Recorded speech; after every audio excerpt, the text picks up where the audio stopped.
জীবন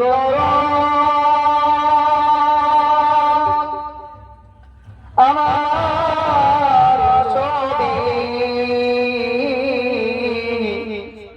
শুধু তোমার ইশারায় আমার চলা খেলাধুলা সবই তোমার করুণায়, সবই তোমার করুণায়।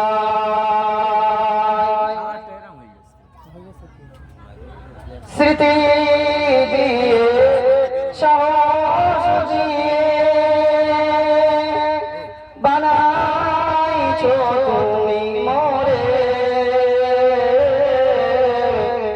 মোর ঠাই দিয়েছো এই গরে।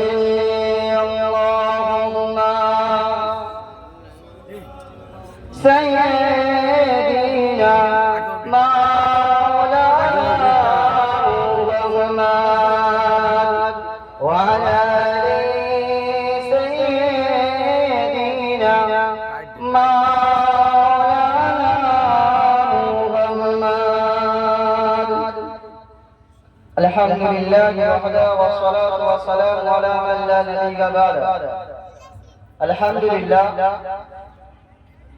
সর্বময় সমস্ত প্রশংসা, সমস্ত গুণগান, গুণকীর্তনা, আরাধনা, উপাসনা, বন্দনা, প্রার্থনা সেই মহান স্রষ্টার দরবারে নিবেদিত হোক, যিনি হলেন মহিয়ান গরিয়ান সর্বশক্তিমান, অনন্ত রসিক দয়ালু কৃপাবান, যার বিনা অনুমতিতে চন্দ্র সূর্য তারকারা জ্বলিত হয় না, অস্ত যায় না, যিনি আমাদেরকে অতিশয় ভালোবেসে সৃষ্টি জগতের সর্বশ্রেষ্ঠ মাখলুক মানব জাতি হিসেবে সৃজন করেছেন। শুধু তাই নয়, যিনি আমাদেরকে এমন একটা নবীর উম্মত বানিয়েছেন যে নবীর উম্মত হওয়ার জন্য অন্যান্য নবীরা পর্যন্ত দরখাস্ত করেছিলেন। শুধু তাই নয়, তিনি আমাদেরকে সর্বশ্রেষ্ঠ ধর্মের অনুসরণকারী বানিয়েছেন। তার সাথে সাথে আজকের এই সময়ে এরকম একটা নুরানি মজলিসে বসে কোরআন ও হাদিসের আলোচনা করা এবং তৌফিক দান করেছে, এর জন্য আমরা প্রত্যেকে শুকরিয়া শরীফ বলি আলহামদুলিল্লাহ। আলহামদুলিল্লাহ বলতে অসুবিধা আছে নাকি? আলহামদুলিল্লাহ বলতে কোনো অসুবিধা আছে? আলহামদুলিল্লাহ বলে কে খুশি হয়? আল্লাহ রাব্বুল আলামিন বলেন, যদি আমার কোনো বান্দা আমার কোনো নিয়ামত পাওয়ার পরে যদি আমার শুকরিয়া আদায় করে, তো আমি আল্লাহ তার উপর রাজি খুশি হয়ে গিয়ে আমি আল্লাহ তার মালের মধ্যে বৃদ্ধি করে দিই। আল্লাহ পাক কোরআনের ভাষায় বলে, লাইন শাকারতুম লাআযীদান্নাকুম ওয়া লাইন কাফারতুম ইন্না আযাবি লাশাদীদ। যদি তোমরা আমার নিয়ামত পাওয়ার পরে যদি শুকরিয়া আদায় করো, লাআযীদান্নাকুম, আল্লাহ তাআলা কসম করে বললেন যে আমি আল্লাহ তোমাদের সেই মালের মধ্যে বৃদ্ধি করে দেব। ওয়া লাইন কাফারতুম, যদি তোমরা অস্বীকারী হও, খেয়ে তোমরা ভুলে যাও, যদি তোমরা নাফরমানি হও, যদি তোমরা বেঈমানের মতো আচরণ করো, ইন্না আযাবি লাশাদীদ, আমার আযাবটা কিন্তু বড় ভয়াবহ, এটার কথা তোমরা ভুলে যেও না। এজন্য প্রত্যেককে হৃদয়ের স্পন্দন থেকে একবার বলে আলহামদুলিল্লাহ। অতঃপর লাখো লাখো দরুদ ও সালাম বর্ষিত হোক সেই মহান মানবের প্রতি, যিনি আগমন করেছিলেন প্রত্যেকের পথে দিশারি রূপে, যার উপাধি ছিল আল-আমিন সাদিক আমানতদার সত্যবাদী, যিনি এমন এক জাতির ভাব হয়েছিলেন যে যুগের মানুষ ছিলেন সিংহের চাইতে হিংস্র, অজগরের চাইতে বিষাক্ত, শিয়ালের চাইতে দ্রুত, কুকুরের চাইতে লোভী, শুকরের চাইতে নিকৃষ্ট, যেখানে বাগদরা বন্যা, প্রেমের ঝর্ণা, দ্বন্দ্ব, কলহ, মদ, ব্যভিচার ছিল তাদের নিত্য সঙ্গী। যে যুগের মানুষ বলে মনে করা হতো না, নারী জাতি ছিল না কোনো মর্যাদা, ফুলের ন্যায় ফুটফুটে নয়নের মণি কলিজার টুকরাদেরকে জীবন্ত অবস্থায় দাফন করতে বড় রঙ্গবার।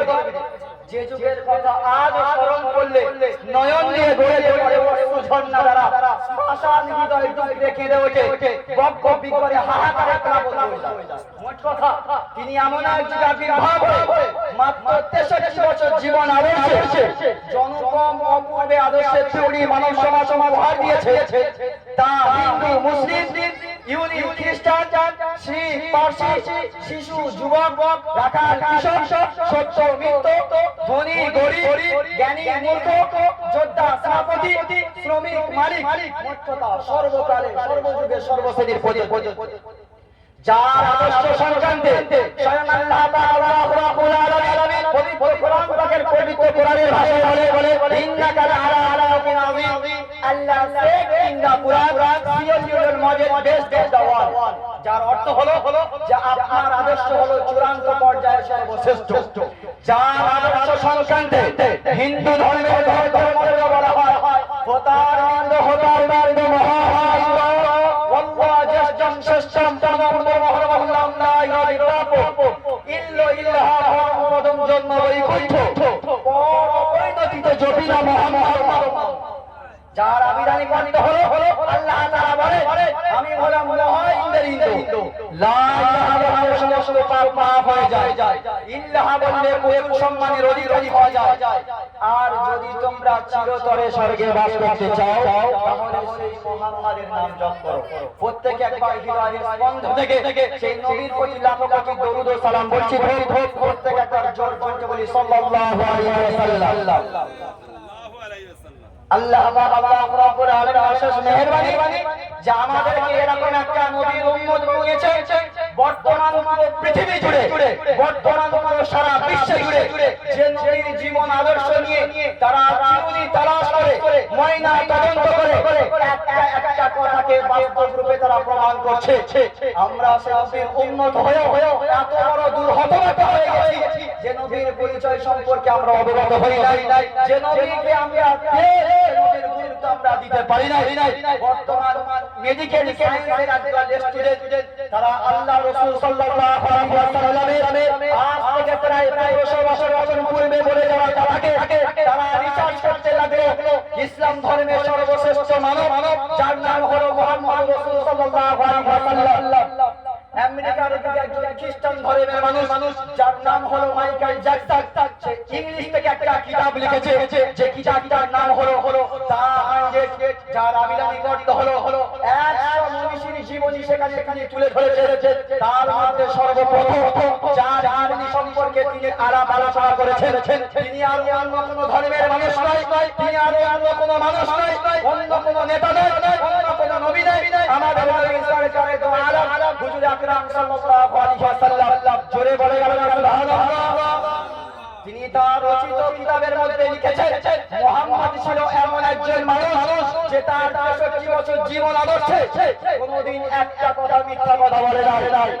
মুহাম্মদ সাল্লাল্লাহু আলাইহি ওয়াসাল্লাম তিনি ছিলেন এমন একজন মানুষ কোনোদিন এমন কোনো কথা বলে নাই যে অন্য কোনো মানুষ তার কথা শুনে কষ্ট পেয়েছে। মুহাম্মদ রাসূল সাল্লাল্লাহু আলাইহি ওয়াসাল্লাম তিনি ছিলেন ডাক্তারের ডাক্তার, মাস্টারের মাস্টার, বৈজ্ঞানিকের বৈজ্ঞানিক, তিনি ছিলেন প্রফেসরের প্রফেসর। তার প্রত্যেকটা কথা বর্তমান যারা মেডিকেল সায়েন্স তারা একটা রিসার্চ করার পরে প্রত্যেকটা কথা বাস্তব রূপে তারা মেনে নিতে বাধ্য হচ্ছে। একজন মেডিকেল সায়েন্সের স্টুডেন্টরা চিত্র আকারে বলতে লাগলো আব্দুল্লাহর বেটা মুহাম্মদ সাল্লাল্লাহু আলাইহি ওয়াসাল্লামের বলে যাওয়া মিথ্যা নয়। তিনি আজ থেকে 1450 বছর পূর্বে তিনি বলে গিয়েছেন, যখন তোমাদের আহার করা পাত্রে কুকুরের নালা লেগে যাবে, কোনো বিষাক্ত জাতীয় কোনো প্রাণীর কোনো নালা লেগে যাবে, তখন তোমরা ওইটা প্রথম পানি নিয়ে 7 বার ধুইবে, তারপর একবার মাটি দিয়ে ঘষে ধুয়ে নেবে। ওর থেকে বিষাক্ততা দূর হয়ে যাবে, প্রয়োজনীয়তা দূর হয়ে যাবে, ওটাতে তুমি পরবর্তীকালে ওটাতে তুমি আহার করতে পারবে, তোমার কোনো রকম ক্ষতিগ্রস্ত হবে না। বর্তমান মেডিকেল স্টুডেন্ট যারা ছিল তারা বুক ঠুকে এগিয়ে এসেছিল ইসলাম ধর্মকে খাটো করার জন্য, আল্লাহ রাসূল সাল্লাল্লাহু আলাইহি ওয়াসাল্লামের কথাকে বলে প্রমাণ করার জন্য তারা এগিয়ে এলো। তারা রিসার্চ করতে লাগলো আব্দুল্লাহর বেটা মুহাম্মাদের বলে যাওয়া কথা সত্য না মিথ্যা তারা রিসার্চ করতে গিয়ে দেখলো আল্লাহ রাসূল সাল্লাল্লাহু আলাইহি ওয়াসাল্লামের 1450 বছর পূর্বে বলে যাওয়ার কথা 100% সত্য। তারা হাজার রকম মেডিসিন বানিয়েছে, পেরেকের মধ্যে কুত্তার নালা লাগিয়েছে, বিষাক্ত জাতীয় জিনিস লাগিয়ে সেগুলো তারা মেডিকেল দিয়ে যতগুলো তারা কসমেটিক তৈরি করেছিল সব কিছু দিয়ে তারা মাজা পোশাক করার পরেও তারপর রিসার্চ করে দেখছে, ময়না তদন্ত করে দেখছে, এখনো পর্যন্ত বিষ দূর হয় নাই। আল্লাহ রাসূল সাল্লাল্লাহু আলাইহি ওয়াসাল্লামের কথাটা যখন বাস্তবায়ন করলো, 7 বার পানি দিয়ে ধোয়ার পরে একবার যখন মাটি দিয়ে ঘষে ধুয়ে দিল, তারপর যখন ময়না তদন্ত করা হলো, চিরুনি তলাশি করা হলো, একদল মেডিকেল স্টুডেন্ট সায়েন্স তারা সমাজের মধ্যে এগিয়ে এসে তারা চিত্ত আকারে বলল আশহাদু আল্লা ইলাহা ইল্লাল্লাহু ওয়া আশহাদু আন্না মুহাম্মাদান আবদুহু ওয়া রাসূলুহু। জোরে বলা গেল আল্লাহু আকবার, আরেকটু জোরে বলা গেল আল্লাহু আকবার। তারা ইসলাম ধর্মকে সত্য বলে মেনে নিতে বাধ্য হয়ে গেল।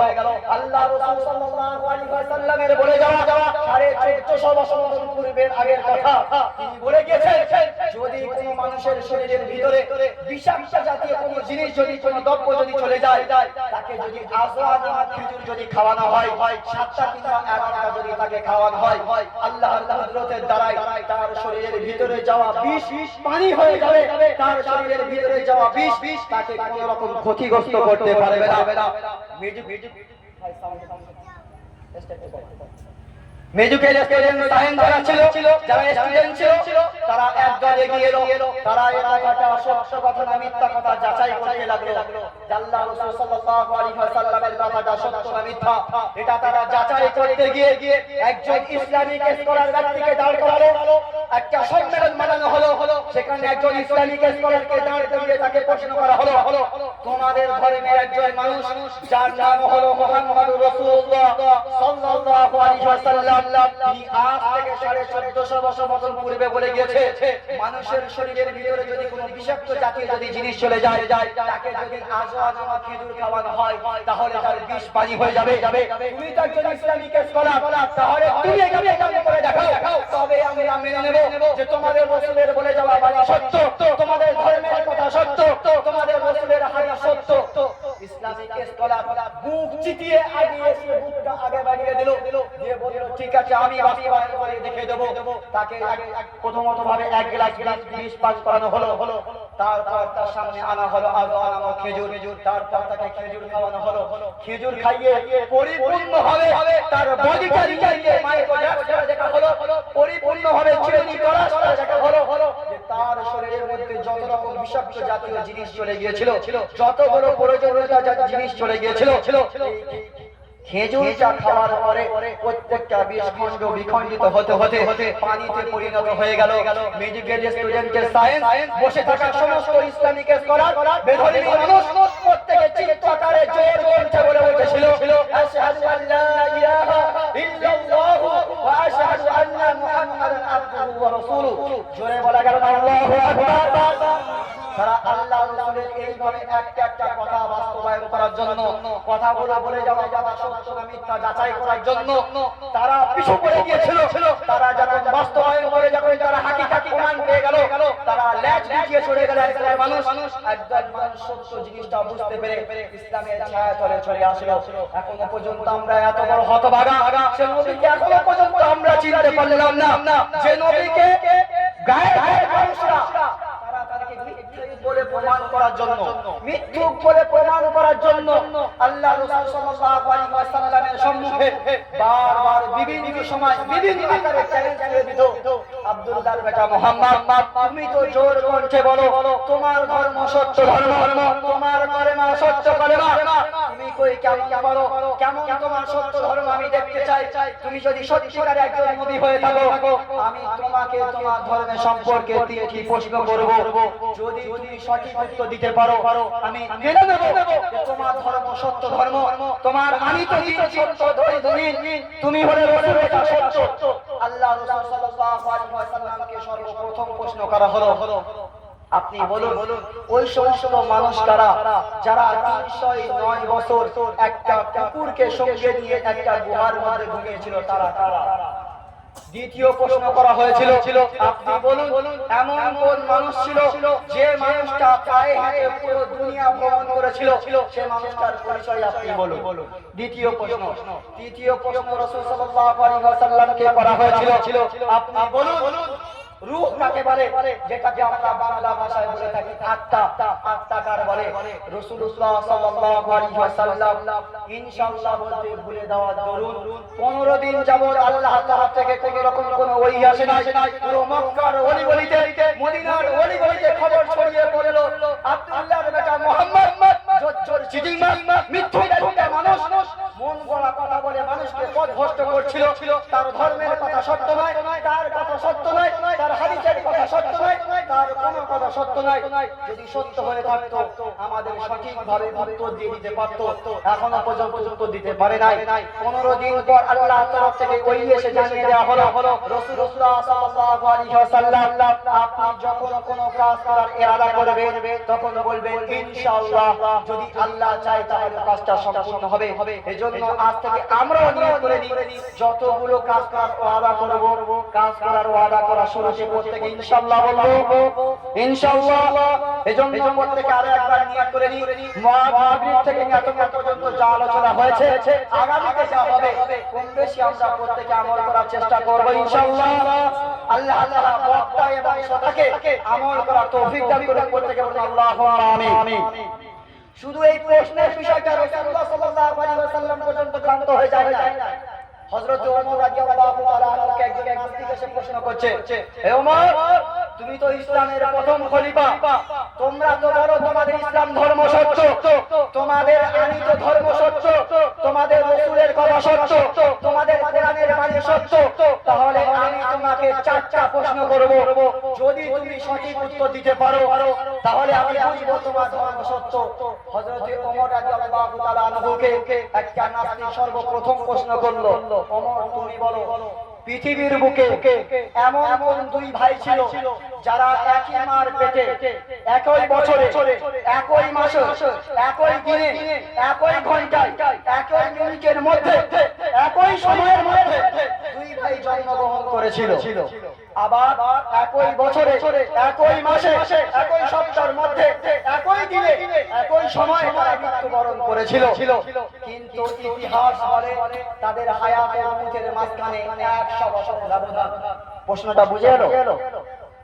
জন্ম একই দিনে একই বছরে একই সময়, মৃত্যু একই বছরে একই দিনে আবার একই সময়।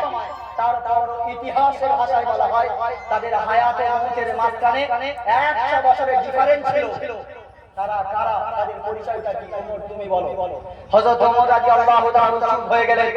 দ্বিতীয় প্রশ্ন করা হলো, ওমর তুমি বলো পৃথিবীর বুকে কোন কবর জীবিত? কবরের বাসিন্দাও জীবিত। এই জীবিত কবর আর জীবিত বাসিন্দাকে নিয়ে মাঝের মধ্যে দুনিয়ার বিভিন্ন জায়গায় ঘুরে বেড়াতো। আবার জীবিত কবর তার জীবিত বাসিন্দাকে তার কবর থেকে বার করে দিল। কবর থেকে বার করে দেওয়ার পরে সেই জীবিত মাইয়াত বহুদিন যাবত দুনিয়ায় সময় কাটিয়ে তারপর আবার পরকাল গ্রহণ করলো। সেই মানুষটা কি? সেই জীবিত মাইয়াতটাকে আর জীবিত কবরটার নাম কি? তৃতীয় প্রশ্ন করা হলো, ওমর তুমি বলো পৃথিবীর বুকে সূর্যের আলো কোথায় একবার পড়েছে, কিয়ামত পর্যন্ত আর কোনোদিন পড়বে না? হযরত ওমর রাদিয়াল্লাহু তাআলা চুপ হয়ে গেলেন। চতুর্থ প্রশ্ন করা হলো হযরত ওমর রাদিয়াল্লাহু তাআলা আনহুকে, হযরত ওমর তুমি বলো পৃথিবীর বুকে এমন কয়েদিখানা আছে যে কয়েদিখানার বাসিন্দাদের জন্য বাইরে থেকে শ্বাস প্রশ্বাস নেওয়ার মতন কোনো ব্যবস্থা নাই, বাইরে থেকে খাবার পাঠানোর মতন কোনো ব্যবস্থা নাই, বাইরের খাবার খাওয়ার কোনো অনুমতি নাই। তারপর সেই সমস্ত কয়েদিখানারা জীবিত থাকে, সেই কয়েদিখানার মানুষগুলো জীবিত থাকে। কয়েদিখানাটা কি আর কয়েদিখানার বাসিন্দা কারা? তুমি বলো। এইভাবে একজন মুসলমান, একজন উলামা করা হয়েছিল। উলামা তোমরা তো বলো বর্তমান পুরো পৃথিবীর বুকে 4300 ধর্ম আছে, আবার তোমরা স্বীকারোক্তি হয়ে বলো এই 4300 ধর্মের মধ্যে একটা ধর্ম হলো সত্য ধর্ম। সে ধর্মের নাম কি বাবা? সে ধর্মের নাম কি?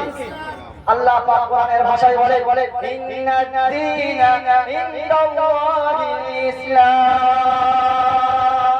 আল্লাহ পাক বলে আমার কাছে সবথেকে পছন্দনীয় সবথেকে মনোনীত ধর্ম হলো ইসলাম ধর্ম।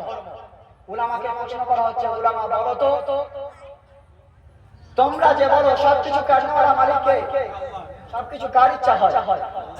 হ্যাঁ, যারা মদ খাচ্ছে কার ইচ্ছা খাচ্ছে? আল্লাহর ইচ্ছা। আমরা তো নিজেরাই বলছি সবকিছু কার ইচ্ছা হয়? আল্লাহর ইচ্ছা হয়। যারা মদ খাচ্ছে কার ইচ্ছা খাচ্ছে? আল্লাহর ইচ্ছা। যারা আমাদের কৌমলতার মতন ছোট ছোট বোনদেরকে ঘর থেকে টানতে টানতে হিজড়াতে বার করে তাদের ভাই বাবার সামনে ধর্ষণ করছে, এগুলো আল্লাহর ইচ্ছা হচ্ছে। হ্যাঁ, কথা বলো না কেন? বয়ান শুনে আসি, জলসা শুনে আসি, 40 বছর 50 বছর জলসা শুনে আসি আমরা, এখনো পর্যন্ত আমরা জানতে পারলাম না ইসলাম ধর্মটা কি, আমাদের করণীয়টা কি, করবোটা কি, আর কি করলে হবে, কি করলে লাভ হবে, এখনো পর্যন্ত আমরা জানতে পারলাম। ও ভাই, দুনিয়ার বুকে কেউ একটা নিজের ইচ্ছায় এসেছি? হ্যাঁ, কেউ নিজের ইচ্ছায় যেতে পারবো? কেউ নিজের ইচ্ছায় যেতে পারবো? যদি নিজের ইচ্ছায় না এসে থাকে, নিজের ইচ্ছায় যাওয়ার জন্য ক্ষমতা না থাকে, তাহলে জীবনটা চালানো দরকার ছিল কার ইচ্ছা মতো? যে পাঠিয়েছে তার ইচ্ছা মতো না নিজের ইচ্ছা মতো? তার ইচ্ছা মতো চলছে, কার ইচ্ছা মতো? আল্লাহ রাব্বুল আলামিন কোরআনের ভাষায় বলে, ইয়া আইয়ুহাল ইনসান মা গাররাকা বিরাব্বিকাল কারীম আল্লাযী খালাকাকা ফাসাওয়াকা ফাআদালাক। আল্লাহ পাক কোরআনের ভাষায় বলে, হে জাতির মানুষ, তুমি কার মোহমায়ায় পড়ে, কার ভালোবাসার জালে জড়িয়ে তুমি তোমার কারীম রবের সাথে গাদ্দারি করো? তুমি কি ভুলে গিয়েছো তোমার তো কোনো হাইসিয়াতই ছিল না, তোমার তো কোনো অস্তিত্ব ছিল না। আল্লাহ রাব্বুল আলামিন বলে, কাইফা তাকুরুনা বিল্লাহ, কাইফা তাকুরুনা বিল্লাহি ওয়া কুনতুম আমওয়াতান ফাআহয়াকুম সুম্মা ইউমীতুকুম সুম্মা ইউহয়িকুম সুম্মা ইলাইহি তুরজাউন। তোমাদের তো কোনো অস্তিত্ব ছিল না, তোমাদের তো কোনো আকার ছিল না, তোমরা তো মাইয়াত অবস্থার মতন ছিলে। আমি আল্লাহ তোমাদের হায়াতের জীবন দিলাম, আবার তোমাদের মউত দেব, আবার তোমাদেরকে তুলবো, তারপর তোমাদের জীবন সম্পর্কে চুলচেরা বিচার করব। আল্লাহ কোরআনের ভাষায় অপর জায়গায় বলে, ওয়াত্তাকু ইয়াওমান তুরজাউনা ফীহি ইলাল্লাহ সুম্মা তুওয়াফা কুল্লু নাফসিন মা কাসাবাত ওয়া হুম লা ইউযলামুন। আল্লাহ রাব্বুল আলামিন কোরআনের ভাষায় বলে, ও জাতির মানুষ, তোমরা সেই দিনকে ভয় করো যেদিন তোমাদিগকে আমি আল্লাহ আমার কাছে ফিরিয়ে নিয়ে যাওয়া হবে। ফিরিয়ে নিয়ে যাওয়ার পরে তোমাদের জীবদ্দশা সম্পর্কে চুলচেরা বিচার করা হবে। ওয়া হুম লা ইউযলামুন, কারোর প্রতি কোনো রকমের জুলুম বা অন্যায় অত্যাচার করা হবে। ও ভাই, আমরা কারা? আল্লাহর বান্দা তো। আমরা কারা? আল্লাহর বান্দা। এই বান্দা শব্দটা হলো একটা ফারসি শব্দ। কি শব্দ বললাম? ফারসি শব্দ, যার আবিধানিক অর্থ হলো চাকর বা গোলাম। আর যতদিন চাকর নিজেকে চাকর মনে করবে, ততদিন তার মালিক তাকে চাকর হিসেবে রাখবে। আর যখন চাকর নিজেকে মালিক সাজিয়ে নেবে, নিজেকে মালিক বানিয়ে নেবে, ও মালিক চাকরকে রাখবে। এই আমাদের সংগ্রামপুরের বুকে সব থেকে বেশি কারখানা চলে দর্জির কারখানা। যদি ওস্তাগার কোনো কারিগরকে বলে, বাবা তুমি এই কাজটা এইভাবে বানাবে, এই জামাটা তুমি এইভাবে সেলাই করবে, আর যদি কারিগর ওস্তাগারে যেটা বলেছে সম্পূর্ণ যদি তার উল্টো করে, কি করবে? ওরকম কারিগরে রাখবে না, পরে সব আমাদের লাঠি বার করে দেবে। তো আমরা কারা ভাই? আল্লাহর বান্দা। আল্লাহর বান্দা কার মানে আমরা জানি। কোরআনের ভাষায় আল্লাহ বলে, শুধু মানুষ হলে আল্লাহর বান্দা হবে এমনটা না, মুসলিম বাড়িতে জন্মগ্রহণ করলে আল্লাহর বান্দা হওয়া যায় এটা বিষয় না। আল্লাহ পাক কোরআনের ভাষায় বলে যে প্রকৃতপক্ষে আমার বান্দা হলো তারা জমিনের বুকে সবথেকে নম্র ভদ্র হয়ে চলাফেরা করবে যারা। প্রকৃতপক্ষে আমার বান্দা হলো তারা যাদের সঙ্গে মূর্খ মানুষ তর্কেতে লাগতে আসে সালাম দিয়ে কেটে বার হয়ে যায়, বিতর্কিত তর্কেতে জড়াতে যায় না যারা, তারা হলো প্রকৃতপক্ষে আমার বান্দা। আল্লাহ পাক কোরআনের ভাষায় বলে, وَعِبَادُ الرَّحْمَنِ الَّذِينَ يَمْشُونَ عَلَى الْأَرْضِ هَوْنًا وَإِذَا خَاطَبَهُمُ الْجَاهِلُونَ قَالُوا سَلَامًا وَالَّذِينَ يَبِيتُونَ لِرَبِّهِمْ سُجَّدًا سجدا وقياما والذين يقولون ربنا اصرف عنا عذاب جهنم إن عذابها كان غراما আল্লাহ রাব্বুল আলামিনের ভাষায় বলে প্রকৃতপক্ষে রহমানের বান্দা হলো তারা যারা জমিনের বুকে সবথেকে নম্র ভদ্র চলাফেরা করবে যারা প্রকৃতপক্ষে রহমানের বান্দা হলো তারা যাদের সঙ্গে মূর্খ মানুষ তর্কেতে লাগতে আসলে সালাম দিয়ে থেকে বার হয়ে যাবে যারা প্রকৃতপক্ষে রহমানের বান্দা হলো তারা ওয়াল্লাযিনা ইয়াবিতুনা লিরাব্বিহিম সুজদান ওয়া কিয়ামা যারা রাতের বুক চিরে রাতের আঁধারে কখনো বা দাঁড়িয়ে কখনো বা সিজদাতে নামাজের মধ্যে দিয়ে সময় অতিবাহিত করবে যারা রহমানের বান্দা হলো তারা প্রকৃতপক্ষে রহমানের বান্দা হলো তারা যারা ওযু বানিয়ে নামাজের মুসাল্লায় বসে আল্লাহর কাছে দুটো হাত তুলে বলবে রব্বানা সরিফ আন্না আযাব জাহান্নাম ইন্না আযাবাহা কানা গরামা হে আমাদের প্রভু আমরা নিজের নাফসের উপর জুলুম করেছি অন্যায় করেছি গুনাহ করেছি হাজারো পাপ করেছি আমাদের পাপ ওরাকে দুনিয়ার কোনো মানুষ হয়তো দেখে নাই কিন্তু দেখেছে কে আমাদের অন্যায়জনক কথাবার্তা দুনিয়ার কোনো রেকর্ড মেশিনে হয়তো রেকর্ড করা হয় নাই কিন্তু আমাদের অন্যায় কথাবার্তাগুলো শুনেছে কে আমাদের অন্যায়গুলো দুনিয়ার কোনো আইনের খাতায় দুনিয়ার কোনো অন্যায়ের খাতায় দুনিয়ার কোনো আইনের খাতায় হয়তো লিপিবদ্ধ করা হয় নাই কিন্তু লিখেছে কারা আল্লাহ তরফ থেকে নির্দিষ্ট করা দুই ফেরেশতা আল্লাহর বান্দা যখন এইভাবে সিজদাতে পড়ে গিয়ে আল্লাহর কাছে ঝরঝর করে কাঁদবে তখন আল্লাহ রাব্বুল আলামিন কোরআনের ভাষায় জানিয়ে দেয় বলে কুল ইয়া ইবাদিয়াল্লাযীনা আসরাফু আলা আনফুসিহিম লা তাকনাতু মির রাহমাতিল্লাহ ইন্নাল্লাহা ইয়াগফিরু যুনুবা জামিআ আল্লাহু গফুরুর রহিম আল্লাহ রাব্বুল আলামিন বলে হে আমার হাবিব আপনি আমার বান্দাদেরকে বলে দিন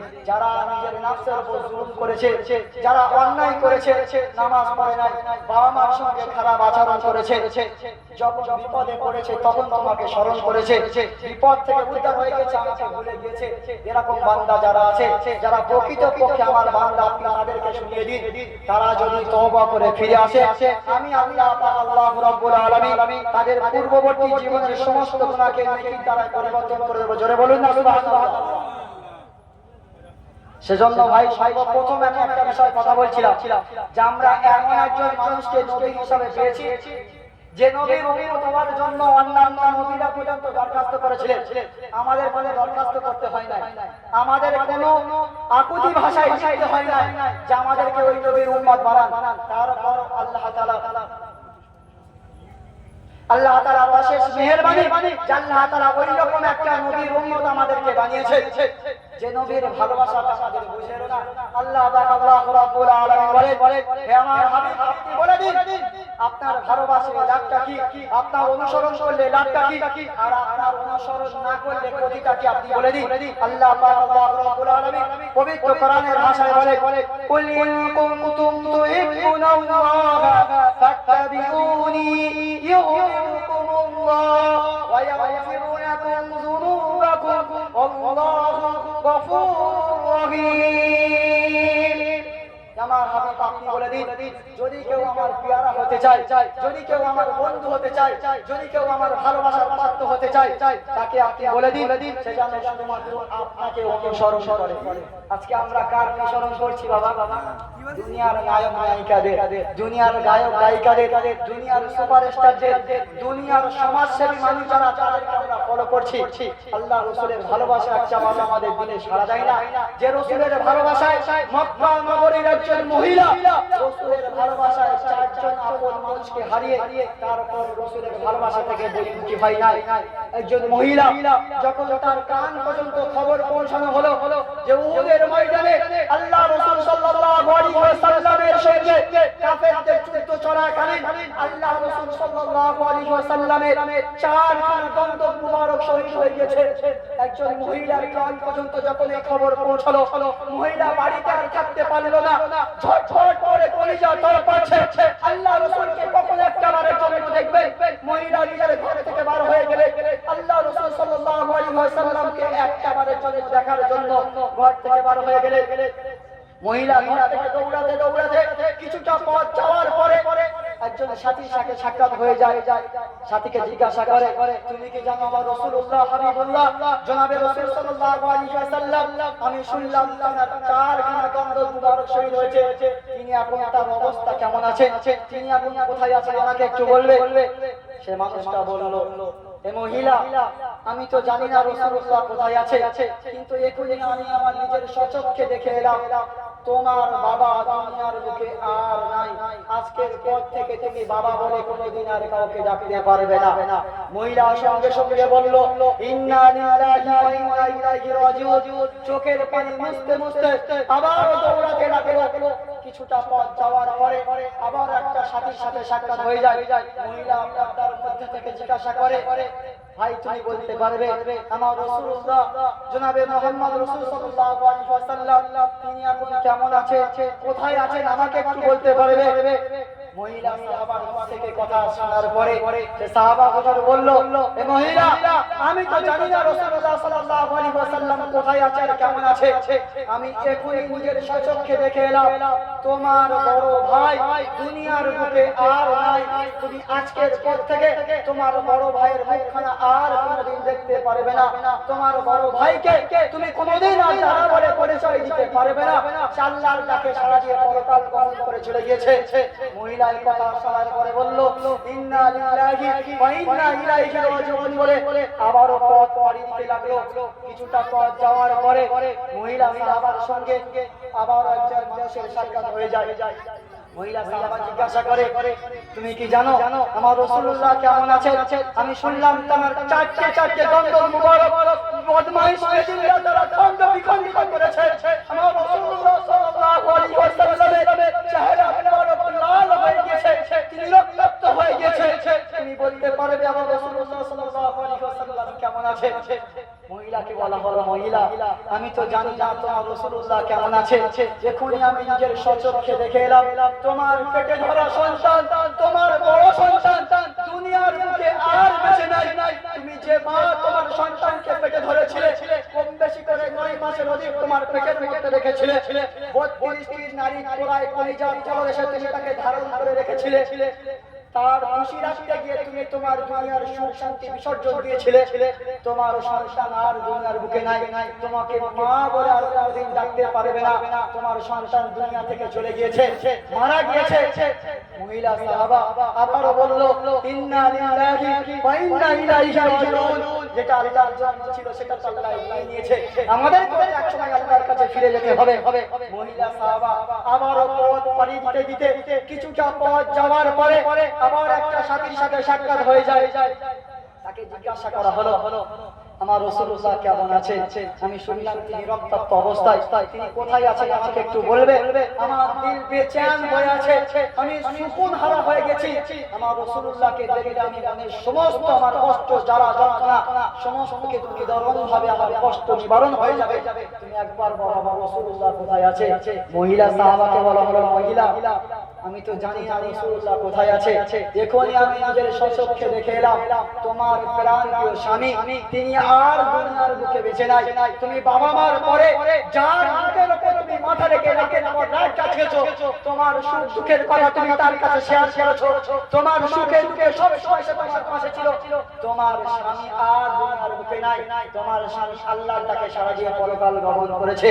মহিলা সাহাবা আমার চিত্ত আকারে বলল, ইন্না লিল্লাহি ওয়া ইন্না ইলাইহি রাজিউন। নিশ্চয়ই যেটা আল্লাহর জন্য ছিল সেটা আল্লাহর কাছে চলে গিয়েছে, আমাদের একটা সময় আল্লাহর কাছে ফিরে যেতে হবে। মহিলা সাহাবাকে খবর দেওয়া হলো, মহিলা সাহাবা তুমি রাসূলুল্লাহকে দেখতে চাও? ওই দেখো অমুক একটা গাছের তলায় তিনি বসে বিশ্রাম করছে। আল্লাহ রাসূল সাল্লাল্লাহু আলাইহি ওয়াসাল্লামকে যখন মহিলা সাহাবা দূর থেকে দেখলো, নিজের দু চোখের পানি আর ধরে রাখতে পারলো না। মহিলা সাহাবা ঝরঝর করে কেঁদে পড়লেন আর চিত্ত আকারে ও মক্কা নগরীর মানুষদেরকে শুনিয়ে বললেন, ও মক্কাবাসী, ও মদিনার বাসিন্দা তোমরা শোনো, আমি রাসূলুল্লাহকে এক চোখ দেখার জন্য আমার বাবার খবর শুনলাম মারা গিয়েছে, আমার ভাইয়ের খবর শুনলাম মারা গিয়েছে, আমার ছেলের খবর শুনলাম মারা গিয়েছে, আমার স্বামীর খবর শুনলাম মারা গিয়েছে। আমি যতটা না কষ্ট পেয়েছি তার থেকে হাজার হাজার বেশি বেশি পেয়েছি যখন আমার কান পর্যন্ত খবর গিয়েছে রাসূলুল্লাহ সাল্লাল্লাহু আলাইহি ওয়াসাল্লাম রক্তাক্ত হয়েছে, রাসূলুল্লাহ সাল্লাল্লাহু আলাইহি ওয়াসাল্লামের দন্দ মুবারক শহীদ করা হয়েছে। আমার হৃদয়টা চূর্ণ বিচূর্ণ হয়ে গেছে। আমি ঝরঝর ঝরে কেঁদে বলেছি। মহিলা সাহাবা আবার সবাইকে ঐক্যবদ্ধ করে বলতে চাইলো, ও মক্কা নগরীর বাসিন্দা তোমরা শোনো শোনো, আমি রাসূলুল্লাহকে একবার দু পলক দেখার পরে আমার সমস্ত কষ্ট, সমস্ত দুঃখ, জ্বালা যন্ত্রণা সব কিছু নিবারণ হয়ে গেল। আমার মনের বেচেনি শান্তি ফিরে পেলাম। তারা রাসূলুল্লাহ সাল্লাল্লাহু আলাইহি ওয়াসাল্লামকে এমন ভালোবাসতো, আজকে আমাদের কাছে রাসূলুল্লাহ সাল্লাল্লাহু আলাইহি ওয়াসাল্লামের ভালোবাসার অনুদান নাই। যে রাসূল সাল্লাল্লাহু আলাইহি ওয়াসাল্লাম আমার আপনার মতন হতভাগা উম্মতের মায়ায় পড়ে তায়েফের জমিনের বুকে রক্তাক্ত হয়ে গিয়েছিলেন, বেহুশ হয়ে গিয়েছিলেন। হাজার মানুষ আল্লাহ রাসূল সাল্লাল্লাহু আলাইহি ওয়াসাল্লামের হাতটা ধরে বলেছিল, আব্দুল্লাহর বেটা মুহাম্মদ, যদি তোর মৃত্যুবরণ করতে হয় তাহলে তুই তায়েফের বুকে মৃত্যুবরণ করিস না, তুই মক্কা নগরীতে চলে যা, আরো কান্ট্রিতে চলে যা, ওখানে মৃত্যুবরণ কর। এখানে মৃত্যুবরণ করলে তোর লাশটা দেখার মতন কেউ থাকবে না, তোর হাতটা ধরার মতন কেউ থাকবে না, তোকে কাফন দাফন করার মতন কেউ থাকবে না। রাসূলুল্লাহ সাল্লাল্লাহু আলাইহি ওয়াসাল্লামকে এতটা মারধর করা হয়েছিল, এতটা জ্বালা দেওয়া হয়েছিল, এতটা পাথর দিয়ে আঘাত করা হয়েছিল। রাসূলুল্লাহ সাল্লাল্লাহু আলাইহি ওয়াসাল্লামের পুরো শরীর মুবারক রক্তাক্ত হয়ে গিয়েছিল, পায়ের জুতা পর্যন্ত পায়ের সাথে জমা হয়ে গিয়েছিল। রাসূলুল্লাহ সাল্লাল্লাহু আলাইহি ওয়াসাল্লাম মার খেয়ে এতটা দুর্বল হয়ে পড়েছিলেন, পা রেখেছিলেন জায়গায় সরে গিয়েছিল অপর জায়গায়, পা রাখে এক জায়গায় সরে যায় অপর জায়গায়। রাসূলুল্লাহ সাল্লাল্লাহু আলাইহি ওয়াসাল্লামের কাছে ফেরেশতারা এসে বললেন, ইয়া রাসূলুল্লাহ, ইয়া হাবিবাল্লাহ, হুজুর আপনাকে এরকম দুরবস্থায় দেখে, এতটা রক্তাক্ত অবস্থায় দেখে, এরকম দুর্বল চাই দেখে আল্লাহর লাশ পর্যন্ত আজকে কাছে আমরা সমস্ত ফেরেশতারা পর্যন্ত কান্নার মাহফিল বসিয়ে দিয়েছি। আজকের দিনের জন্য আপনি যেটা বলবেন সেটা হবে, আপনি যেটা ফয়সালা করবেন সেটা হবে। রাসূলুল্লাহ সাল্লাল্লাহু আলাইহি ওয়াসাল্লাম আমার আর আপনার মতন হতভাগা উম্মতের মায়ায় পড়ে দিয়ে বলেছিলেন, ও আমার ফেরেশতারা তোমরা শোনো, আল্লাহ পাক আমাকে জাতির রহমত স্বরূপ হিসেবে প্রেরণ করেছে। আল্লাহ রাসূল সাল্লাল্লাহু আলাইহি ওয়াসাল্লাম কোরআনের ভাষায় শুনিয়ে দিলেন, ওয়া মা আরসালনাকা ইল্লা রাহমাতাল লিল আলামিন, আমাকে পুরো গোটা দুনিয়ার জন্য রহমত হিসেবে পাঠানো হয়েছিল। যদি তোমরা এই সমস্ত মানুষদেরকে ধ্বংস করে দাও, আমি ইসলামের বার্তা কাকে শোনাবো, আমি কলেমার দাওয়াত কাকে দেব, আমি হকের কথা কার কান পর্যন্ত পৌঁছাবো? হতে পারে এই সমস্ত মানুষ আমাকে চিনতে পারে নাই, আমাকে বুঝতে পারে নাই, তাই আমার সঙ্গে দুর্ব্যবহার করেছে, এদেরকে ক্ষমা করে দাও, আর আমার সঙ্গে সঙ্গে করে হাত ধরে এদেরকে দোয়া করো। এমন রাসূলুল্লাহ সাল্লাল্লাহু আলাইহি ওয়াসাল্লামকে পাওয়ার পরেও সে রাসূলুল্লাহ সাল্লাল্লাহু আলাইহি ওয়াসাল্লামের জীবনীকে আমরা ফলো করতে পারলাম না। যে রাসূলুল্লাহ সাল্লাল্লাহু আলাইহি ওয়াসাল্লাম এখনো পর্যন্ত আরবের বুকে সবুজ গম্বুজের নিচে শুয়ে এখনো পর্যন্ত তিনি কাঁদছেন আর বলছেন, ইয়া হাবলি উম্মতি, ইয়া হাবলি উম্মতি, আমার উম্মতের কি হবে, আমার উম্মতের কি হবে? সে রাসূলুল্লাহকে এখনো পর্যন্ত আমাদের মনে পড়ে না। যে রাসূলুল্লাহ সাল্লাল্লাহু আলাইহি ওয়াসাল্লাম কিয়ামত দিবসের দিন সমস্ত নবী বলতে থাকবে, ওয়া ইয়াকুলু আদামু সাফিউল্লাহি ইয়াউমাল কিয়ামাতি, ইয়া রাব্বি নাফসি, ইয়া রাব্বি নাফসি। যেদিন হযরত আদম আলাইহিস সালাতু ওয়াস সালাম বলবে, আজকের দিনে আমার কি হবে? ওয়া ইয়াকুলু মুসা কালিমুল্লাহ ইয়াউমাল কিয়ামাতি, ইয়া রাব্বি নাফসি, ইয়া রাব্বি নাফসি। হযরত মুসা আলাইহিস সালাতু ওয়াস সালাম বলবে, আজকের দিনে আমার অবস্থা কি হবে? হযরত ঈসা আলাইহিস সালাতু ওয়াস সালাম বলবে, ওয়া ইয়াকুলু ঈসা রূহুল্লাহ ইয়াউমাল কিয়ামাতি, ইয়া রাব্বি নাফসি, ইয়া রাব্বি নাফসি। ওয়া ইয়াকুলু নূহু নাজিহুল্লাহ ইয়াউমাল কিয়ামাতি, ইয়া রাব্বি নাফসি, ইয়া রাব্বি নাফসি। ওয়া ইয়াকুলু দাউদ খলিফাতুল্লাহ ইয়াউমাল কিয়ামাতি, ইয়া রাব্বি নাফসি, ইয়া রাব্বি নাফসি। সমস্ত নবী বলতে থাকবে, আজকে আমার কি হবে, আমার কি হবে? সেদিন একটা মাত্র আওয়াজ শুনতে পাওয়া যাবে, যাকে বলবে, ওয়া ইয়াকুলু রাসূলুনা ওয়া নাবিয়ুনা ওয়া হাদিউনা ওয়া শাফিউনা মুহাম্মাদুর রাসূলুল্লাহ সাল্লাল্লাহু আলাইহি ওয়াসাল্লাম ইয়াকুলু ইয়াউমাল কিয়ামাতি, ইয়া রাব্বি উম্মতি, ইয়া রাব্বি উম্মতি। হে আল্লাহ, আজকে আমার হতভাগা গুনাহগার উম্মতের অবস্থা কি হবে? সে নবীকে এখনো পর্যন্ত আমরা চিনতে পারলাম না। সেজন্য ভাই আল্লাহ পাক আল্লাহ রাব্বুল আলামিন এখনো পর্যন্ত আমাদের হায়াতের জীবনে বাঁচিয়ে রেখেছেন। এখনো পর্যন্ত তওবার দরজা খোলা আছে। যদি আমরা চাই তওবা করে ফিরে আসতে পারবো। যদি আল্লাহ তাআলার কাছে এখনো পর্যন্ত আমরা মাগফিরাতের জন্য সিজদায় লুটিয়ে পড়ে বলি, আল্লাহ তুমি তো 70টা মায়ের থেকে বেশি ভালোবাসো। যে মার কাছে হাজার অন্যায় করেছি, মাকে একবার মা বলে দেখেছি, মা সমস্ত কষ্টের কথা ভুলে গিয়ে নিজের কোলের সন্তানকে বুকের সাথে জড়িয়ে ধরে বলেছে, আয় ভাই তুই আমার কোলে আয়, তুই তো আমার পেটে ধরা সন্তান, তুই যাই করিস না কেন বাপ, তুই যখন একটাবার আমাকে মা বলে দেখেছিস, আমার সমস্ত জ্বালা নিবারণ হয়ে গেছে, সমস্ত কষ্ট দূর হয়ে গেছে, সব কিছু আমি ভুলে গেছি। তুই মা ডাকটা শোনার পর আমি তোর উপরে এতটা খুশি হয়ে গেছি। আর যদি ওই রকম 70টা মায়ের থেকে বেশি কে ভালোবাসে? কে ভালোবাসে? আল্লাহ ভালোবাসে। যদি আমরা আল্লাহর কাছে সিজদায় পড়ে গিয়ে বলি, আল্লাহ আমরা গুনাহ করেছি, হাজার অন্যায় করেছি, শয়তানের ধোঁকায় করেছি, নিজের ইচ্ছায় করেছি, রাতের আঁধারে গুনাহ করেছি, রাতের বুক চিরে রাতের আঁধারে কখনো বা হারাম কাজে জড়িত হয়েছি, কখনো বা অন্যায় ভাবে ব্যবসায় লিপ্ত হয়েছি, কখনো বা মানুষের থেকে সুদ খেয়েছি, ঘুষ দিয়েছি, মদ খেয়েছি, ব্যভিচার করেছি, মিথ্যা বলেছি, সমাজের মানুষদেরকে ঠকিয়েছি, নামাজে ফাঁকি দিয়েছি, রমজান মাস আসার পরেও রোজা রাখতে পারি না, এতগুলো অন্যায় করার পরেও অন্য যত বান্দা, তারপরও তো আমরা তোমারই বান্দা মাওলা। তুমি যদি আমাদেরকে ক্ষমা না করো তাহলে তো ক্ষমা করার মতন কেউ নাই। যদি আমরা আল্লাহর কাছে এইভাবে যদি দোয়া চাই, আল্লাহ তাআলা ক্ষমা করবেন কি করবেন? ক্ষমা করবেন কি করবেন? অবশ্যই তিনি ক্ষমা করবেন। রাসূলুল্লাহ সাল্লাল্লাহু আলাইহি ওয়াসাল্লাম যখন বললেন, ও আমার সাহাবারা তোমরা শোনো, যখন কোন মানুষ বেদরিনী থেকে ইসলামের ছায়া তলে চলে আসবে, তার পূর্ববর্তী জীবনের সমস্ত গুনাহকে আল্লাহ তাআলা মাফ করে দিয়ে নেকি দ্বারা পরিবর্তন করে দেবে। এমন সময় একজন সাহাবা হুজুর বললেন, ইয়া রাসূলুল্লাহ, ইয়া হাবিবাল্লাহ, হুজুর আমি আমার জীবনে এমন একটা পাপ করেছি যে পাপ সম্পর্কে আমার চিন্তা ভাবনা হলো যে আমার আল্লাহ রাব্বুল আলামিন আমার ওই গুনার পাপটা কোনদিনের জন্য ক্ষমা করবেন না। রাসূলুল্লাহ সাল্লাল্লাহু আলাইহি ওয়াসাল্লাম বললেন, ও আমার প্রাণপ্রিয় সাহাবা, তুমি কি এমন অন্যায় করেছো, কি এমন পাপ কাজ করেছো যে সম্পর্কে তোমার চিন্তা ভাবনা হলো যে আল্লাহ তাআলা তোমাকে ক্ষমা করবেন না?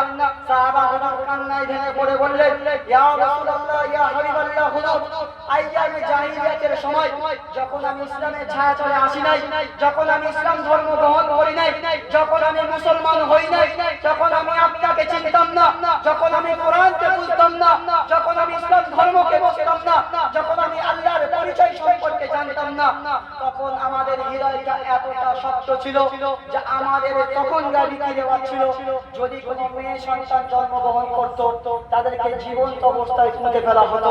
এমনই ভাবে আমার একটা কন্যা সন্তান জন্মগ্রহণ করেছিল, আমি বাবা হয়ে নিজের হাত দিয়ে আমি আমার নিজের কলিজার সন্তানকে জীবন্ত অবস্থায় দাফন করে দিয়ে চলে এসেছি। রাসূলুল্লাহ সাল্লাল্লাহু আলাইহি ওয়াসাল্লাম সাহাবার মুখ থেকে কথা শোনার পরে কান্নায় ভেঙে পড়ে বললেন, এটা কেমন আচরণ হতে পারে, এটা কেমন ব্যবহার হতে পারে? নিজের জন্ম দেওয়া সন্তান নিজেরই বাচ্চাকে নিজের হাত দিয়ে কেউ কোনদিনের জন্য হত্যা করতে পারে? এতটা শক্ত আমাদের মানুষকে হতে পারে?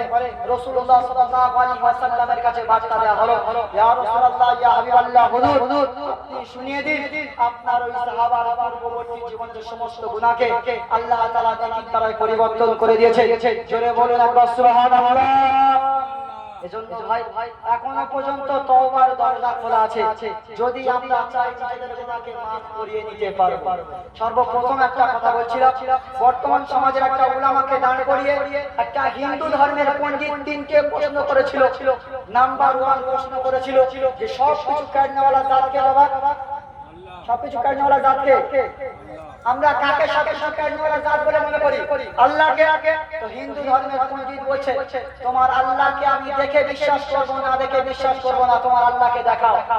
যদি তুমি দেখাতে পারো তবে আমি মনে করব তোমার ইসলাম ধর্ম সত্য ধর্ম।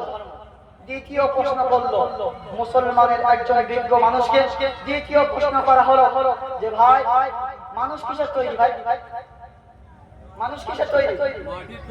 মাটির তৈরি। জিন কিসের তৈরি? আগুনের তৈরি। জাহান্নামে কি দিয়ে পড়ানো হবে? আগুন দিয়ে। এক শ্রেণীর জিন তো জাহান্নামে দেওয়া হবে তো। তো জিন তো আগুনের তৈরি, যারা আগুনের তৈরি তাদেরকে আবার আগুনে কিভাবে পড়ানো হবে? দ্বিতীয় প্রশ্ন। তৃতীয় প্রশ্ন করা হলো যে মাওলানা সাহেব আপনি বলুন আমাদের তাকদীর কে লিখেছে ভাই? আমাদের ভাগ্য বিধাতা কে? আমাদের ভাগ্য বিধাতা কে? আল্লাহ। এজন্য বলা হয় ওয়াল কদরি খাইরিহি ওয়া শাররিহি মিনাল্লাহি তাআলা। ভালো মন্দ যেটা হয় সেটা কার পক্ষ থেকে হয়? আল্লাহর পক্ষ থেকে হয়। এবার হিন্দু ধর্মের পণ্ডিত প্রশ্ন করলো সব কিছু যখন তিনি লিখেছেন, তিনি আমার ভাগ্য লিখেছেন যে আমি যন্ত্রটা কেমন হব, আমার চলাফেরাটা কেমন হবে, তাহলে তো তিনি আবার কেন আমাদেরকে কিয়ামত দিবসে দিন প্রশ্ন করবে যে তুমি কেন নামাজ পড়ো নাই, কেন সুদ খেয়েছিলে, কেন ঘুষ দিয়েছিলে, কেন মদ খেয়েছিলে? তিনিই তো ভাগ্য লিখেছিলেন, আবার তিনি আমাদের কেন প্রশ্ন করবেন? তিনটে প্রশ্ন করেছিল। কটা প্রশ্ন বললাম? তিনটে প্রশ্ন। নাম্বার 1 প্রশ্ন, আল্লাহকে না দেখে বিশ্বাস করব না। দ্বিতীয় প্রশ্ন, জিন আগুনের তৈরি, আর জিনকে জাহান্নামে দেওয়া হবে, জাহান্নামে দেওয়ার পরে তাদেরকে কি দিয়ে পোড়ানো হবে? আগুন দিয়ে পোড়ানো হবে। জিন তো আগুনের তৈরি, তাকে আবার আগুন দিয়ে কিভাবে পোড়ানো হবে? তৃতীয় প্রশ্ন, যে ভালো মন্দ যেটা হয় সেটা কার পক্ষ থেকে হয়? আল্লাহর পক্ষ থেকে হয়। তো আল্লাহ তাআলা যখন সব কিছু লিখেছেন তিনি আমার কেন হিসাব নেবেন? এই পর্যন্ত আমি মোটা মোটা কথা প্রশ্ন রেখেছি। নাম্বার 1 সর্বপ্রথম প্রশ্ন করেছিলাম আমায়, যে প্রশ্নটা আমি এখান থেকে বলেছিলাম রাসূলুল্লাহ সাল্লাল্লাহু আলাইহি ওয়াসাল্লামকে যে প্রশ্নটা করা হয়েছিল যে আল্লাহর নবী সাল্লাল্লাহু আলাইহি ওয়াসাল্লাম আপনি বলুন এমন কোন সমস্ত মানুষ যারা নিজেদের দেহকে ছেড়ে দিয়ে একটা গুহার মধ্যে সঙ্গে একটা কুত্তাকে নিয়ে 300 বছর ঘুমিয়েছিল, তারা কারা? সেই সমস্ত ব্যক্তির পরিচয়গুলো আপনি বলুন। দ্বিতীয় প্রশ্ন আমি করেছিলাম যে রাসূলুল্লাহ সাল্লাল্লাহু আলাইহি ওয়াসাল্লামকে দ্বিতীয় প্রশ্ন করা হয়েছিল যে রাসূলুল্লাহ সাল্লাল্লাহু আলাইহি ওয়াসাল্লাম আপনি বলুন এমন কোন মানুষ ছিল যে মানুষটা পায়ে হেঁটে পুরো দুনিয়া ভ্রমণ করেছে সাওয়ারি ছাড়া, সে মানুষটা কি, তার পরিচয়টা কি? তৃতীয় প্রশ্ন, যে রূহ কাকে বলা হয়, আত্মা কাকে বলা হয়? রাসূলুল্লাহ সাল্লাল্লাহু আলাইহি ওয়াসাল্লামের তিনটে প্রশ্ন করেছিলাম। হযরত ওমর রাদিয়াল্লাহু তাআলা আনহুকে প্রশ্ন করা চারটে প্রশ্ন আমি করেছিলাম। তার মধ্যে সর্বপ্রথম প্রশ্ন করেছিলাম এক মায়ের দুই সন্তান ছিল, তাদের জন্ম ছিল একই দিনে, একই সময়ে, তাদের মৃত্যু হয়েছিল একই দিনে, একই সময়ে, কিন্তু ইতিহাস বলে তাদের হায়াত ও মৌতের মাঝখানে 100 বছরের ব্যবধান। আপনাদের পরবর্তী আকাঙ্ক্ষিত বক্তা চলে এসেছে। আগামীতে আল্লাহ তাআলা কোনদিন যদি আপনাদের খেদমতে আনার এই যতগুলো প্রশ্ন আপনাদের সামনে রেখে গেলাম এই সমস্ত প্রশ্নগুলোর উত্তর দিয়ে দেব ইনশাআল্লাহ।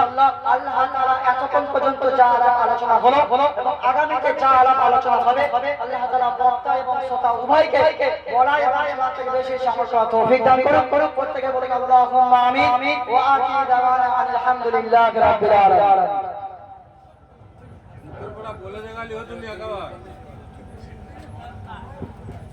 কচু গ্রামবাসী বৃন্দ, যে বিরাট নুরানি ইসলামী জলসার আয়োজন করা হয়েছিল আজ ঠিক তার শেষ মুহূর্ত। এই শেষ মুহূর্তে